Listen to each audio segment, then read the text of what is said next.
Hello bachcho, welcome back to my channel English DD. Today we are going to do the first chapter of Bal Bharati textbook class 8. A Time to Believe. It's a positive and an optimistic poem by B.J. Morbitzer. So before we start, do remember to like, share and subscribe. The theme of the poem is to believe in ourselves and to have a positive and optimistic attitude towards life. The poet has kept a very serious and inspirational tone. Rhyme and rhythm. There is no rhyme scheme in the poem. The poem is written in the free verse. Language and imagery. The language is simple and very much direct. The only instances of imagery are of angels dancing among the clouds and the starless sky. These are the imaginations of the poet. Figure of speech, personification, repetition and metaphor. So to begin with, there is a very small warm-up exercise in the very first page of the poem. That is what a sunrise symbolizes. There is a sun made and few boxes are given along. So there are options from which you need to select that as per you, what does the sunrise symbolizes? When a sun rises, what does it bring along? So according to me, when a sun rises, it bring along hope. Hope एक नई उम्मीद लेके आता है. जब सूर्य उदय होता है, sunrise मतलब सूर्य उदय, तो जब सनराइज होती है तो वो क्या लाता है अपने साथ? नई उम्मीदें लेके आता है, न्यू अपॉर्चुनिटीज, हमारे लिए नए ऑप्शंस लेके आता है, वर्किंग ऑप्शंस, करियर ऑप्शंस, हमारे लिए इंस्पिरेशन लेके आता है, न्यू अचीवमेंट्स लेके आता है और बहुत सारी खुशियां लेके आता है, lot of happiness, new aims and full of new surprises. As we all say, a new day is always full of new surprises. We don't know what is in store for us. None of us know what a new day can bring for us. A new hope and a new opportunity, which is out of our beliefs, out of box. It can be anything. So let's start the chapter. A time to believe. Time का मतलब समय, believe का मतलब विश्वास. To believe is to know that every day is a new beginning, is to trust that miracles happen and dreams really do come true. So to believe is to know that every day is a new beginning. हमें ये विश्वास रखना बहुत ज़रूरी है, खुद पे विश्वास रखना बहुत ज़रूरी है कि हर दिन एक नई शुरुआत है. Every day is a new beginning. Believe खुद पे होना इसलिए ज़्यादा ज़रूरी है क्योंकि अगर हम खुद पे विश्वास करेंगे तो लोग हम पे भरोसा करेंगे. जब तक हम खुद पे ट्रस्ट नहीं करेंगे, no one is going to trust us, because a person who can't even trust himself और herself, how can the person expect that others are going to trust you, your ideas. कल आपके साथ कुछ बुरा हुआ है तो ये ज़रूरी नहीं आज भी बुरा होगा. आपको एक पॉजिटिव एटीट्यूड के साथ अपना दिन शुरू करना है कि कल जो हुआ it's okay, it's fine, it happened, let it be, but today is a new beginning. आज जो होगा वो मेरे साथ अच्छा होगा, पॉजिटिव होगा, कुछ नया होगा, न्यू अपॉर्चुनिटीज आएंगी न्यू डे के साथ, right. Is to trust that miracles happen. Miracles का मतलब क्या होता है? Magic, something magical, something out of the box, चमत्कार. तो हमें बिलीव करना पड़ेगा कि चमत्कार होते हैं, मिरेकल्स हैपन. अगर आपने कोई ड्रीम देखा है तो ये मत सोचो वो ड्रीम पूरा नहीं होगा. आपको भरोसा रखना पड़ेगा कि ड्रीम पूरे होते हैं, dreams really come true, but वो ड्रीम्स तभी पूरे होंगे जब आप अपने ड्रीम्स पे खुद पे भरोसा करोगे. अगर आप खुद ही अपने ड्रीम्स पे ट्रस्ट नहीं करोगे, आप खुद ही उनको उनकी मंजिल तक पहुंचाने के लिए मेहनत नहीं करोगे, तो कोई दूसरा आप पे ट्रस्ट कैसे करेगा. सो सबसे ज़रूरी है खुद पे ट्रस्ट करना, अपने ड्रीम्स पे ट्रस्ट करना, खुद पे बिलीव करना. Self believe is very important. Just like self love, self believe is also very important. It's a part of the new journey. To believe is to see angels dancing among the clouds, to know that wonder of a stardust sky and the wisdom of the man in the moon. So यहाँ poet क्या कहना चाह रहे हैं, यहाँ poet ने एक imagination use किया है. Angels dancing among the clouds, ये क्या है, ये एक इमेजिनेशन ही है. तो पोएट क्या कह रहे हैं कि अगर हम बिलीव करते हैं कि एंजल्स होते हैं, एंजल्स मतलब फरिश्ते, राइट, देन हम उन्हें भी देख सकते हैं. Then we can probably see them dancing in the skies. In other words poet ये कहना चाह रहे हैं कि believe can help one see clearly whatever they believe in. मतलब जिस चीज़ पे हम ट्रस्ट करें, जिस चीज़ पे हम भरोसा करें, चाहे और कोई भरोसा ना भी करे, लेकिन वो सच हो सकती है. लेकिन ये विश्वास जो है, ये जो भरोसा जो है, ये एक बहुत इम्पॉर्टेंट वर्ड है और ये करना बहुत ज़रूरी है to make things happen in reality. If he believes in horoscopes और फॉलिंग स्टार्स, अगर एक इंसान हॉरोस्कोप्स में बिलीव करता है, फॉलिंग स्टार्स में बिलीव करता है, फॉलिंग स्टार्स मतलब टूटा तारा, then even he can observe the skies. If he believes in the man on the moon, अगर एक इंसान मैन ऑन द मून ये बिलीव करता है, then he can probably see the man too, तब वो उसे भी देख सकता है. तो पोएट यहाँ पे यही कह रहा है कि if one believes in something then they can see it. अगर भरोसा है तो सब कुछ है और नहीं तो कुछ भी नहीं. So it's all about your believe, it's all about your trust, that's it. The third stanza is to believe is to know the value of a nurturing heart, the innocence of a child's eyes and the beauty of an ageing hand, for it is through their teachings we learn to love. Third stanza में poet क्या कह रहा है कि हमें लोगों की अच्छाई पे भरोसा करना पड़ेगा. हमें ये बिलीव करना पड़ेगा, हमें ह्यूमन बींग्स जो होते हैं उनकी जो गुडनेस होती है, जो ह्यूमन नेचर होता है, उस पर भरोसा करना पड़ेगा. दैट ऐसे भी लोग होते हैं जो दूसरों के लिए कुछ करते हैं, उनकी मदद करते हैं. They have a good heart to help others without asking for something in return. हमेशा डाउट करना कि उसने अच्छा मेरे लिए कुछ किया है मतलब उसे कुछ चाहिए. हमें अच्छाई पे भरोसा करना होगा. We have to trust goodness.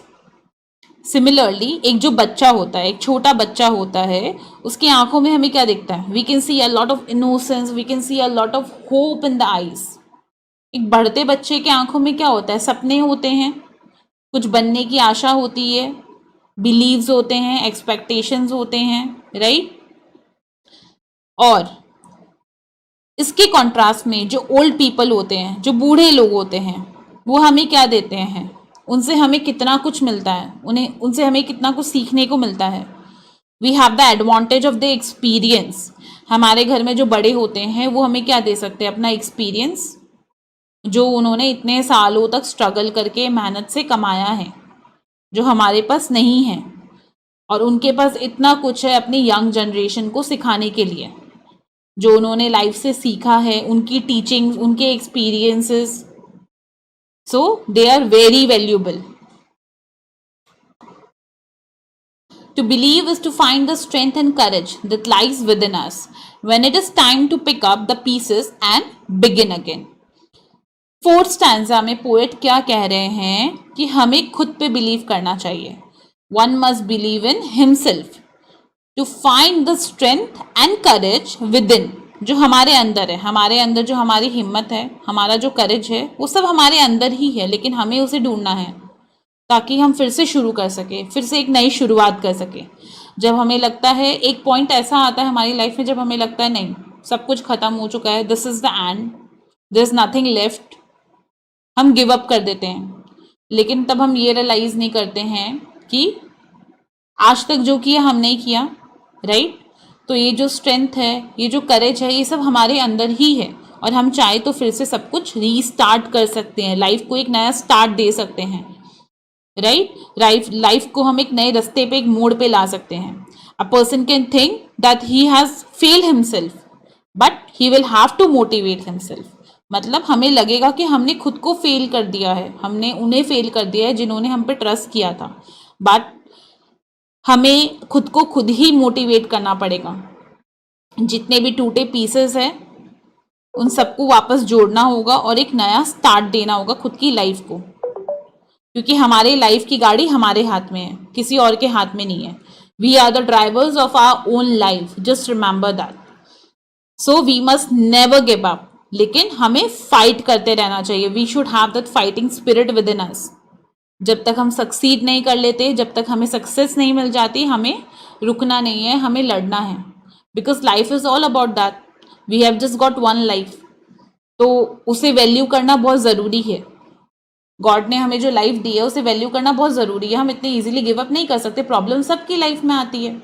जैसे डे होता है वैसे नाइट होता है, उसके बाद वापस एक नया दिन आता है। वैसे ही हमें अपने लाइफ को एक न्यू चांस देना चाहिए, और इसके लिए जो भी स्ट्रेंथ चाहिए, जितना करेज चाहिए, वो सब हमारे पास हमारे अंदर ही है। बस हमें खुद को ट्रस्ट करना है, खुद को बिलीव करना है। In the fifth stanza, that is, to believe is to know that we are never alone, that life is a gift, and this is our time to cherish it. अगर हम अपने आसपास देखेंगे तो हम क्या देख सकते हैं? हम अंडरस्टैंड करेंगे, हम ये समझेंगे that someone who loves him is always there to protect, support, and he will never be alone. Right? कि जो लोग हमें प्यार करते हैं वो हमेशा हमारे आसपास ही है। राइट? वो हमारे आसपास है हमें सपोर्ट करने के लिए, और हम कभी भी अकेले नहीं हैं। हम अकेले कब है? जब हम खुद को अकेला समझते हैं। Right? But we are always surrounded with by our loved ones who are always there to stand by us. And अगर तब भी हमें लगता है कि नहीं, मेरे साथ कोई नहीं है, मैं बिल्कुल अकेला हूँ, तो जो हमें बस एक चीज़ याद रखनी चाहिए, when no one is around you, God is always with you. He always gives challenges to us. Challenges आते हैं लाइफ में, बिकॉज challenges आएंगे ही नहीं तो उन्हें फेस करने की हिम्मत कहाँ से आएगी? तो गॉड हमें challenges भी देंगे, लाइफ हमें challenges भी देगी। It will throw stones on us, but it's on us कि हम उस स्टोन्स के साथ क्या करते हैं। हम उससे अपना रास्ता बनाते हैं कि उससे हार मान के बैठ जाते हैं। राइट? ये जो लाइफ है हमारी, ये गिफ्ट है। Thus one shouldn't throw it away, but हमें ग्रेटफुल होना चाहिए that we are privilege to that we have this life and we should cherish it. Cherish का मतलब hold something as very dear and of great value. ये जो life है हमारी, ये बहुत वैल्यूएबल है, तो हम इसे ऐसे ही वेस्ट नहीं कर सकते। हमें बहुत ग्रेटफुल होना चाहिए कि भगवान ने हमें ये लाइफ दी है, तो हम इसका कैसे सही यूज़ करें, कैसे लोगों के लिए अच्छा करें, कुछ सोसाइटी के लिए कुछ अच्छा करें, और खुद की फैमिली के लिए भी कुछ अच्छा करें। Right? The sixth stanza is to believe is to know that wonderful surprises are just waiting to happen and all our hopes and dreams are within reach if only we believe. हर line में हम एक चीज बार बार repeated देख रहे हैं, that is believe, believe, believe. विश्वास, ये कितना छोटा शब्द है लेकिन कितना ज़रूरी है हमारी लाइफ में। ये वर्ड कितना इम्पॉर्टेंट है and it holds a huge place. Poet हमें ये कहना चाह रहे हैं that to believe in the positive aspects that are waiting to happen. जो पॉजिटिव चीज़ें हमारी लाइफ में होने वाली है वो वेट कर रही हैं हमारा, तो हमें भी उनके लिए वेट करना है, गिव अप नहीं करना है। जब हम डिटरमाइंड होते हैं on working for our dreams, we must not think that we are going on the wrong path और वी माइट फेल। अगर बार बार हम नेगेटिव सोचेंगे, पॉजिटिव नहीं सोचेंगे, तो हम आगे कैसे बढ़ेंगे? हमें बिलीव करना होगा in our actions that will surely turn into something wonderful, that will surely turn into something wonderful. बस उसके लिए क्या चाहिए? Believe. Just believe yourself. According to the speaker, we must remain focused on the things we are doing. हमें focus रहना बहुत ज़रूरी है। हम जो भी कर रहे हैं हमें उस पर फोकस करना ज़रूरी है, क्योंकि अगर हम ध्यान नहीं देंगे तो क्या होगा? हम फिर से गलतियां करेंगे, फिर से ठोकर खाएंगे और फिर से वापस वहीं चले जाएंगे जहाँ से हमने शुरुआत की थी। Right? So remain focused on the things we are doing as wonderful surprises are on our way which we don't even know about. पता नहीं भगवान ने हमारे लिए क्या प्लान किया है, हमारी लाइफ ने हमारे लिए क्या प्लान किया है, तो हमें जस्ट वेट करना है, हमें अपने कर्म करने हैं. We just have to do our hard work and just leave the rest on God, because he has better plans for us. हमें बस खुद पे ट्रस्ट करना है, खुद पे बिलीव करना है. अगर बार बार खुद को डाउट करोगे तो क्या होगा? जितना सोचा है, जो ड्रीम्स देखे हैं, कभी अचीव नहीं कर पाओगे, क्योंकि आपने खुद पे ही ट्रस्ट नहीं किया. आप बोलोगे, बच्चे बोलते कि हमारे पेरेंट्स हम पे ट्रस्ट नहीं करते, बड़े भी बोलते हैं हमारे पेरेंट्स हम पे ट्रस्ट नहीं करते, हमारे लाइफ पार्टनर्स हम पे ट्रस्ट नहीं करते. अरे जब तुम खुद पे खुद ही ट्रस्ट नहीं कर रहे हो तो कोई तुम पे कैसे ट्रस्ट करेगा? So it all begins from your self. ये हमसे ही शुरू होता है. सो guys, start trusting yourself, believe yourself. Hope my explanation helped you. It was very clear, and I will very soon come up with the next chapter, video of the next chapter. Hopefully it was very helpful to you. Thank you so much for listening to me. Take care. Bye bye.